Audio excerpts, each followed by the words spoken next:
encontramos tres cosas principales. Lo primero, lo más importante, son los premios a los TFGs, los trabajos de final de grado, tanto de periodismo, comunicación y publicidad y relaciones públicas. Después, el resto de alumnos, primero, segundo, tercero y cuarto, se pueden presentar con trabajos que hayan hecho a lo largo de los cursos académicos. Y luego hay una mención especial que es a los valores y esta sería la última de todas ellas.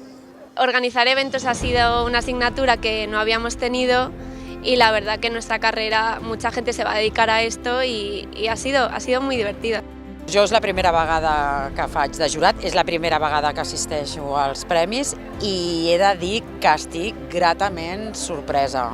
Que es lo que decíamos, que tienen mucho nivel, ¿no? Y la recomendación es que sean rigurosos, que lo han sido, que sean valientes, que lo han sido, y que sean valientes también a la hora de pensar nuevos formatos, nuevas formas de contar las cosas. Yo creo que los tres coincidimos en que el potencial que hemos visto hace apenas unos minutos es elevadísimo. Ha sido una experiencia muy grata ver cómo los alumnos trabajan desde cero, desde el principio, hasta conseguir un proyecto de estas características perfectamente emitible en cualquier medio de comunicación.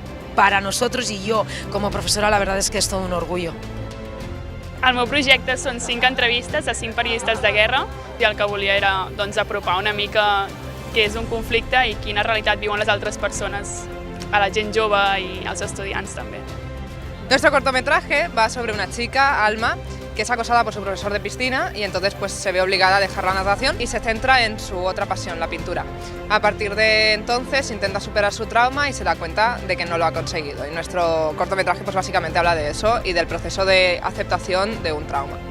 Nos lo hemos pasado súper bien porque hemos sobre sufrido todo durante el camino. Se nos rompió la furgoneta, el generador se nos estropeó en el nocturno, pero luego al final funcionó. Y es que realmente ha ido todo súper fluido.